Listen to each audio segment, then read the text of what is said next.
راوی بیان کرتے ہیں کہ 3 افراد کا بیت اللہ میں اس بات پر اختلاف ہو گیا کہ اس دور کا سب سے بڑا سخی کون ہے۔ ایک نے کہا عبداللہ بن جعفر رضی اللہ تعالی عنہ، دوسرا بولا قیس بن سعد رضی اللہ تعالی عنہ، تیسرا بولا نہیں ایسا نہیں ہے، بلکہ سب سے زیادہ سخی شخص عرابہ اوسی رضی اللہ تعالی عنہ ہیں۔ گفتگو نے طول کھینچا، ہر ایک اپنے حق میں دلائل دے رہا تھا، حتیٰ کہ آوازیں بلند ہونا شروع ہو گئیں۔ کچھ لوگ بھی اکٹھا ہو گئے۔ ان میں سے ایک شخص بولا، بھائیوں، لڑائی کیوں کرتے ہو؟ ایسا کرو کہ ہر شخص اپنے پسندیدہ شخص کے پاس چلا جائے، اس سے کچھ مانگے اور جو کچھ دے وہ آ کر یہاں بتا دے، پھر اس بات کا جائزہ لیتے ہیں کہ بڑا سخی کون ہے۔ عبداللہ بن جعفر رضی اللہ تعالیٰ عنہ کا عقیدت مند ان کے پاس آیا اور ان سے کہنے لگا، اے اللہ کے رسول صلی اللہ علیہ وسلم کے بھتیجے، میں مسافر ہوں اور زاد راہ ختم ہے، مدد کا طلبگار ہوں۔ لہٰذا عبداللہ بن جعفر رضی اللہ تعالی عنہ اس وقت گھوڑے پر سوار کہیں جا رہے تھے۔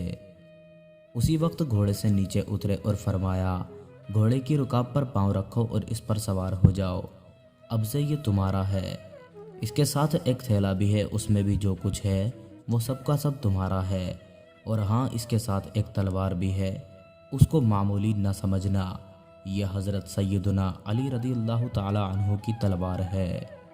جب وہ خوبصورت سا گھوڑا لے کر اپنے دوستوں کے پاس واپس آیا اور تھیلا کھولا تو اس میں 4000 دینار اور ریشمی چادریں تھیں، اور ان سب پر زیادتی حضرت علی کی تلوار تھی۔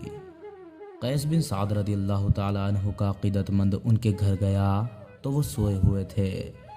دروازے پر لونڈی آئی اور اس نے پوچھا، تمہاری کیا ضرورت ہے؟ اس نے کہا کہ میں مسافر ہوں اور زاد راہ ختم ہو گیا ہے۔ لونڈی نے کہا، تمہاری اس معمولی حاجت کے لیے شیخ کو اٹھانا اچھی بات نہیں ہوگی، یہ تھیلی پکڑو، اس کے اندر 700 دینار ہیں۔ اس وقت قیس کے گھر میں جو کچھ بھی تھا وہ یہی تھا۔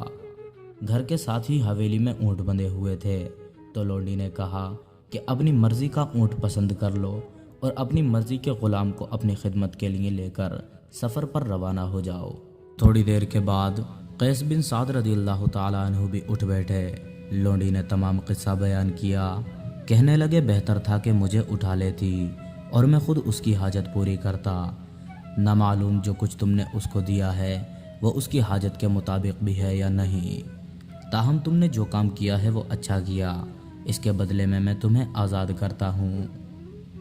ادھر عرابہ اوسی رضی اللہ تعالی عنہ کا عقیدت مند بھی ان کے گھر جا پہنچا۔ اس وقت نماز کا وقت ہو چکا تھا۔ عرابہ رضی اللہ تعالی عنہ بوڑھے تھے اور نابینا بھی ہو چکے تھے، نماز کے لیے گھر سے نکل رہے تھے، 2 غلاموں کے کندھے پر ہاتھ رکھے ہوئے آہستہ آہستہ چلتے ہوئے مسجد کی طرف رخ کیے ہوئے تھے۔ اس آدمی نے کہا، اے عرابہ، میری بات سنیں گے؟ عرابہ رضی اللہ تعالی عنہ بولے، کیا کہتے ہو بتاؤ؟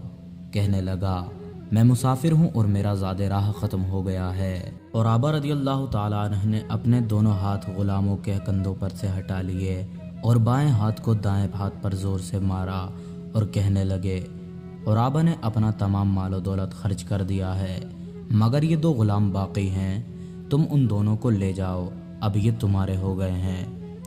اس آدمی نے کہا، حضرت ایسا کیسے ہو سکتا ہے؟ آپ خود سخت ضرورت مند ہیں، میں انہیں نہیں لے جاؤں گا۔ عرابہ رضی اللہ تعالی عنہ کہنے لگے، سنو، اب یہ تمہارے ہی ہیں، اور اگر تم چاہو تو آزاد کرو اور چاہو تو رکھ لو۔ یہ کہنے کے بعد آگے بڑھے، دیوار کا سہارا لیا اور ٹٹولتے ہوئے مسجد کی طرف چل دیے۔ اس شخص نے دونوں غلاموں کو ہمراہ لیا اور اپنے ساتھیوں کے پاس واپس آ گیا۔ تینوں دوست پھر سے اکٹھے ہوئے، ہر ایک نے اپنے عطیے اور سلوک کا ذکر کیا اور ان تینوں کی تعریف کی کہ بلا شبہ یہ تینوں بہت سخی ہیں اور اللہ تبارک و تعالیٰ کی راہ میں خرچ کرنے والے ہیں۔ اب رہا یہ فیصلہ کہ سب سے بڑا سخی کون ہے، تو فیصلہ عرابہ اوسی رضی اللہ تعالی عنہ کے حق میں ہوا ہے، کیونکہ انہوں نے سارا مال تنگ دستی کے باوجود خرچ کر دیا۔